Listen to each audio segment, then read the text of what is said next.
everyone, welcome back to my channel. So I am currently sitting on my floor, so this is a bit of a different angle, but there were just too many books that I need to talk about in this video, so I did not want to have to keep reaching down to the floor to get them because I'm too lazy to put out a table for myself. So today I just wanted to go over some books that I am unhauling. So I haven't really done an unhaul on this channel, and that's because I really don't unhaul books very often. I have a very sentimental attachment to my physical books as objects, not just as stories or information. But I have a pretty decent sized unhaul to share with you because I have collected a lot of books in the past 2 years especially. Once we went into lockdown, I ordered a lot of books and I haven't really slowed down. Some months I've been slower than other months, but I just keep amassing books, and the ones I don't like, I don't necessarily want to keep around. Things that I DNF'd, things that I gave less than 3 stars, things that I gave 4 stars but don't think I'll ever read again, things like that.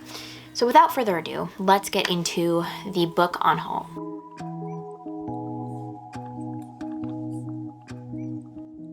Okay, first off, I have 2 books that I DNF'd. I definitely know I'm not going to be finishing these, so I might as well just get rid of them. And the first one is Long Live the Posthorn by Vigdis Hjorth. This one was translated, and this one is basically just about a woman who's very detached. She does PR, and she's really not happy. And it kind of reminded me of the book The New Me by Hallie Butler, which I also didn't really love, so I don't know why I thought I would like this. I think it really just fit into that like genre of women who are struggling and don't know what they want to do and are having a hard time, like that genre, which I usually am very into. This was so boring. I hate to tell you, but this book was so uninteresting. It was so monotonous, and I get that that was the point, right? Like I get that her life is monotonous, so the book needed to be that way, but it was just too much to deal with. I could not handle this, so not a fan. Didn't even finish it. I got like 50 pages in and I was like, nope, not gonna happen. So we're gonna send this along to a new home. The other book that I didn't finish this year was There's No Such Thing as an Easy Job by Kikoku Sumera. So I really tried with this one. I got all the way to part 2, which is 147 pages in. So I read that much, which is not an insignificant portion. But I was also kind of the same thing. I was kind of bored. And I wanted to keep pushing through because I've heard so much about this book and how great it is, and it is translated. So I felt really bad about like just getting rid of a translated book because that is something that I'm so interested in. This was translated from the Japanese, and I wanted to love it, but I didn't. I just found it boring. I found it monotonous. And both of these have kind of similar themes, which is like a woman trying to find her place in career and jobs and all of that, and isn't happy with any of the options available. But for some reason that genre just doesn't jive with me. It didn't jive with me with The New Me, and I tried these 2, didn't jive with me. So I guess that subgenre of sad girl books is not for me. But those 2 are gonna be passed along to someone who will hopefully enjoy them. Oh, I actually have another book that I DNF'd. I forgot about this. This is Felt in the Job by Kristen Arnett. This was on my TBR for November, and I got a few stories into this collection, and I just really wasn't connecting to it, wasn't enjoying it, didn't have any sense of like excitement to continue reading it. I think this sort of put me into a mini reading slump while I was on vacation. Did not enjoy it, which was really disappointing considering how much I loved Kristen Arnett's other books, especially Mostly Dead Things. I wanted to love this, I just didn't love it. That's really all there is to say about it. Gonna get rid of this one, hopefully someone else will enjoy it. Next up, we have a book that I read this year, which was Unwell Women by Eleanor Cleghorn, however you pronounce that. This one was pretty interesting. It was just about how women have been misdiagnosed and not believed about their medical conditions throughout history, and it kind of talked about hysteria and how it's assumed that any physical illness is mental for women. So there's a lot of different topics discussed, and while there was a lot of things that were interesting about this book, overall it was I think a 3-star I gave it on Goodreads. It's kind of hard to rate nonfiction, honestly, because the information is solid. Like, it's a solid, informative book about the topics, but it didn't grab me and enthrall me the way that some nonfiction does. For example, Cultish by Amanda Montell. That book is nonfiction, but it grabbed my attention and it kept it throughout the book. This one took me a long time to read because I stopped, I got bored, I restarted it, and I just slowly worked through it. So yeah, it wasn't great. I think the information, like I said, is solid. Some parts of it were interesting, but other parts were just dry. So I really love this cover, so I'm sad to get rid of this off of my shelf, but I think someone else will enjoy it more. Moving right along, I have a book that I have not read, but I don't think I'm going to read it, and that is The Only Good Indians by Stephen Graham Jones. So with this one, it's really because my friend and coworker at the library read this book and told me that it would be too much for me. And I kind of believe her because she has a really good understanding of my threshold for gore and horror and things like that. And I'm much more okay with psychological horror rather than something really gory. And I guess I just didn't know that or think about that when I picked this one up. But she really enjoyed this, so I'm going to be passing along this copy to her because she doesn't have her own copy. So I'm just going to give it to her because I am pretty sure I'm not going to like it if it is as gory as she's saying. So I trust her instinct on whether or not I'll like this because she's usually right. So I'm going to pass this one along and not subject myself to something that is going to make me have nightmares. All right, another book that I read in November that I'm gonna be getting rid of is The Awakening by Kate Chopin. So I love this cover. I'm sad to be getting rid of this because the cover is so beautiful, but honestly, I can't really point to a lot of things I liked about this book. It was just kind of boring and kind of flat, and I just didn't connect to it. I'm not someone who likes really historical period piece kind of things. I can't point to something that was really wrong with this book. I just don't always jive with classics. I don't like historical fiction, and even though this one is written at the time that it's set, so it's not like historical fiction necessarily, I just don't jive with that. And I guess from the back, they made it sound like it was going to be a lot more about her sexual awakening and exploration outside of the confines of what she's supposed to know in terms of her marriage. It was just supposed to be about her exploring those things. And even though it sort of was about that, it wasn't about that to the extent that I wanted. Her exploits really didn't go very far at all. So it must have been scandalous at the time this was written, but for me, it just really fell flat. So not really a book I enjoyed. I gave it like 2 or 3 stars. I don't even remember, but I think someone else will enjoy this. Moving right along to another book I read this year. This is Notes on Grief by Chimamanda Ngozi Adichie. This one was really exciting when I found it. I didn't realize she was publishing another book.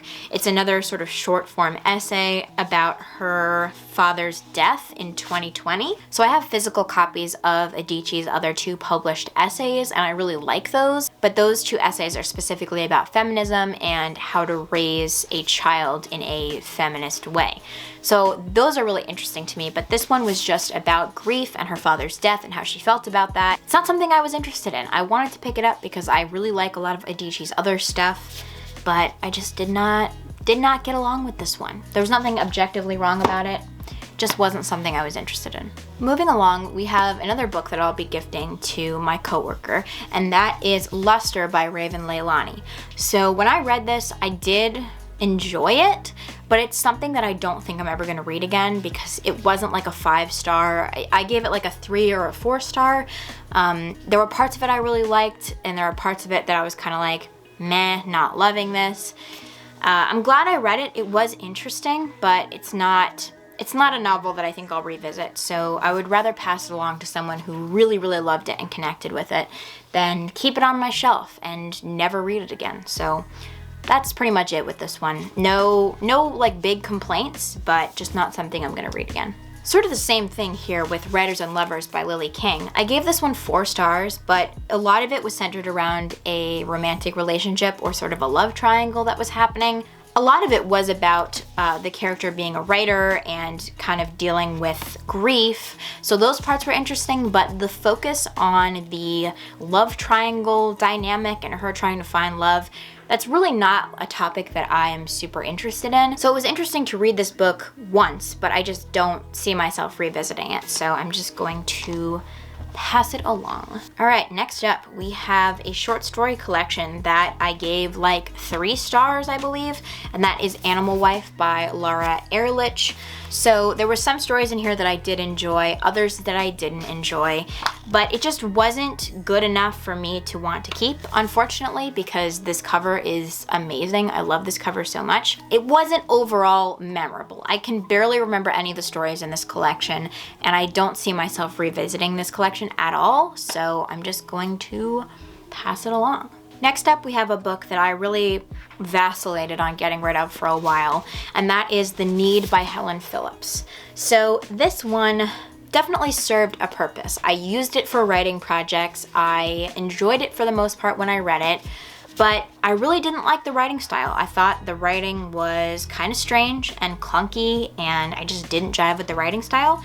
So even though I liked the concept of this story, it just wasn't good enough to want to keep on my shelf and read again, etc. I liked that it centered around motherhood. I liked the sort of science fiction-y situation that was happening in this book, but it just really wasn't good enough for me to reread. So yeah, I think that really comes down to the writing style. The concept was solid, but if a book is not written in a way that you enjoy, it's so hard to want to continue reading that, even if the premise is interesting. So yeah, I don't think I'm gonna reread this one, so I'm getting rid of it. Another classic, actually, this one is Dr. Jekyll and Mr. Hyde. I really like the copy of this, so that's kind of unfortunate that I'm getting rid of it, because I do really like the Penguin English Library copies, but I just didn't enjoy this book. It's really slim, but it took me forever to read because I just didn't like it. I ended up getting it on audio because I just wanted to speed through it as quickly as possible.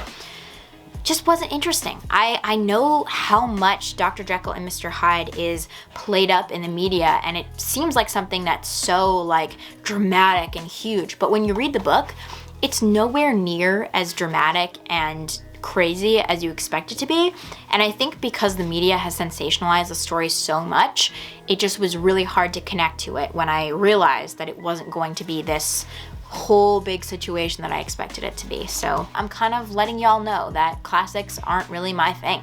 There's some that I really like, but they're more modern classics or newer classics, but not necessarily the older classics that you are supposed to read and enjoy if you are an English major or if you're a really devoted reader. So yeah, not a fan. So next up, I have 2 translated works that I read this year. The first of which is The Days of Abandonment by Elena Ferrante. This one hurts because I know how much so many people love Elena Ferrante, and I know how many people love this book, and there were definitely good things about it. I think I gave it 3 stars. There were some really good quotes. Up until the halfway point, I was really enjoying it. I liked the writing, I liked the commentary that was being given. I just didn't like the direction that it went after like the first half-ish. Probably won't be reading any more Ferrante. Just as a side note / disclaimer that I forgot to put in at the beginning of this video, if I'm getting rid of one of your favorite books or a book by your favorite author, please don't take it offensively. Everyone has their own subjective opinion on books, and I am definitely not the objective standard of book reviewing. So these are just my opinions and books that I like or dislike, so please, please, please don't be offended. And then I have Miss I Sandwich by Miko Kawakami. So this one also really hurts, probably more than the Ferrante, honestly, because I loved Breasts and Eggs by Miko Kawakami. That was one of my top books of 2021. So this is a little novella about a young boy who becomes obsessed with this woman who works at a supermarket. This is just a story about his childhood and how he feels neglected at home, so he seeks out someone else to idolize and someone else to look to and talk to outside of his family unit. So it's interesting, it just wasn't interesting enough to read again and keep on my shelf. All right, I took a lunch intermission, but we are on to stack number 2 of my unhaul. We have Tales of Burning Love by Louise Erdrich. So I really like her children's book, The Birch Bark House, and that's the only book I've read by her, but my best friend is a big fan of Louise Erdrich, so I think I'm gonna pass this along to her. It's also a signed copy, which is pretty cool. I got it because it was a Louise Erdrich and it was a signed copy, so I was like, I can't pass that up for like $3. But ultimately, I don't think it's something that I'm really interested in reading, so I'm gonna pass this along. Next up, I have The Bookshop by Penelope Fitzgerald. So I read this late in 2020. So this was kind of a fun and quiet read about a woman who's trying to open a bookshop. So this book really just follows this woman trying to open the bookshop and all the drama that ensues in the community. And while it was interesting and I did enjoy reading it, it's not something that I really see myself rereading. It was cute and fun to read once, but this really isn't the genre of book that I normally gravitate towards, so I don't think that it's going to be something that I will reread and enjoy a second time. But I'm glad I read it at least once because it was pretty cute. Next up, we have another classic. It is The Great Gatsby, which I have never read, but I got this copy used and I really can't see myself reading this book in the near future if I read it at all. And if I do read it ever, I'll probably just get a library copy because I really don't think I'm going to want to own this book particularly, so I'm going to pass this along to someone who will want a copy of it. All right, next up we have two modern poetry collections. We have, first of all, Nocturnal by Wilder. This is very much in the Instagram poetry genre. It's got really, really cool art throughout. There's some pages that have really pretty designs like this, but substance-wise, this book doesn't have a lot going for it. It was definitely fun to read once because I did like the art a lot, and some of the poems had a few nice quotes or lines, but it's really not a collection that I can see myself revisiting.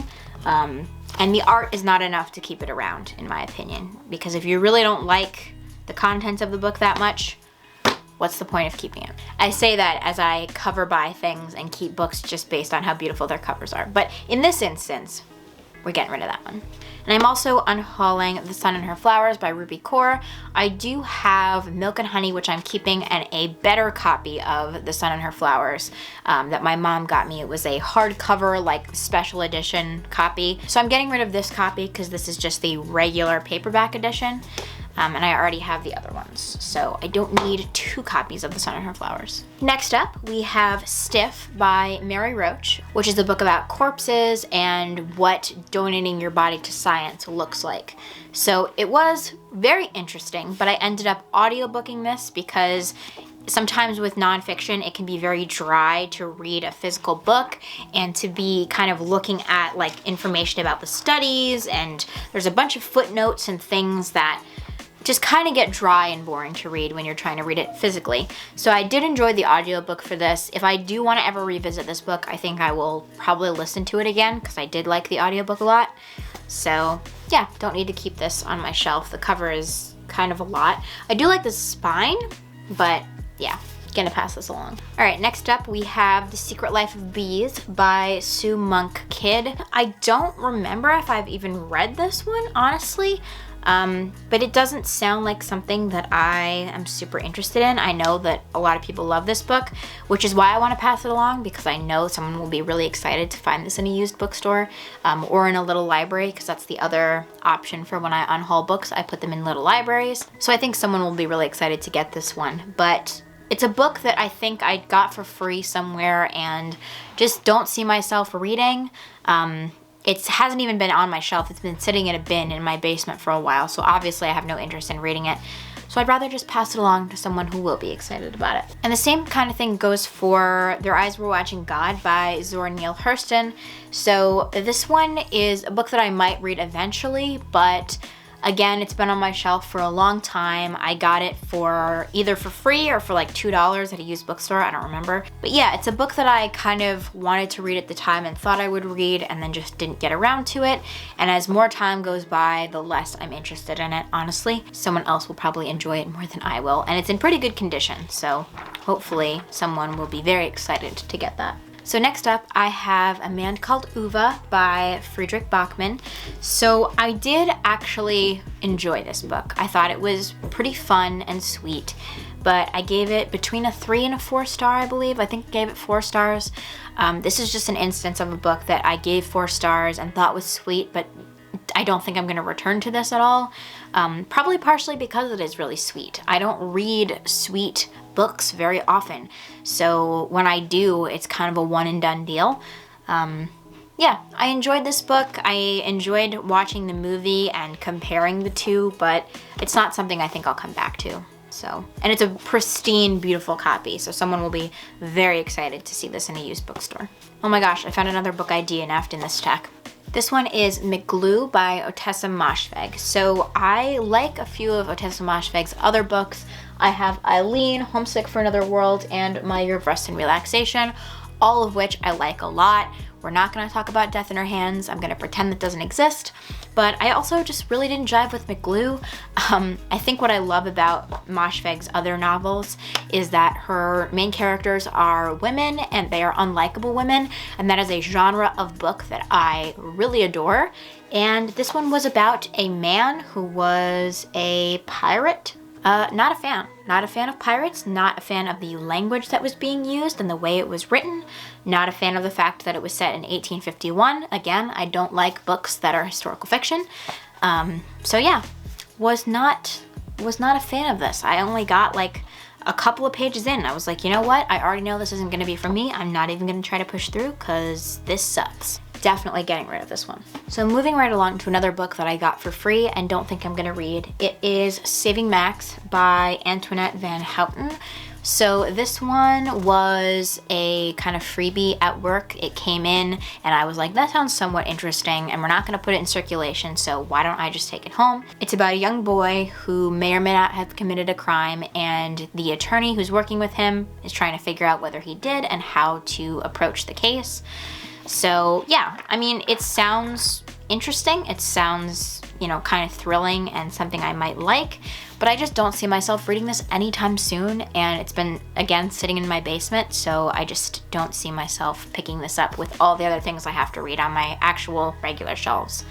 So yeah, just gonna pass this right along. Second to last book is The Strange Bird by Jeff Vandermeer. So when I picked this up, I thought it sounded pretty interesting, but didn't realize that it was part of a series, and a pretty sci-fi-esque series as it is. This particular book just sounded interesting as an isolated situation. I thought it was just a novella, and then I realized that it is not just a novella. It is part of a series that I really don't want to read. And then finally, we have a book that is heavily annotated. So I'm not sure how I'm gonna get rid of this, but I'm definitely getting rid of it. And that is The Dark Descent of Elizabeth Frankenstein by Kirsten White. So this was a book that I read for a paper when I was doing my class on Frankenstein. I wrote a comparison paper between this and the actual book Frankenstein, and pretty much all of the pages are annotated to this degree. The pages are really heavily tabbed, and I just annotated so much in this book, but I didn't love it. It lent a lot of material for my paper, but I can't say that I really enjoyed it. So I'm glad I read it for the purpose of the paper, and I think it was a good choice for that application, but didn't really love it, so I'm not gonna keep it around. So anyway, that is my end of year unhauled. Those were a lot of books that I either have no interest in reading anymore, or things that I read and don't see myself reading again, things that I DNF'd. All of that, I think all of these books will be better off in different hands. So that is my unhaul for today. I hope you enjoyed this video. If you did, feel free to like and subscribe, and I will see you in the next one.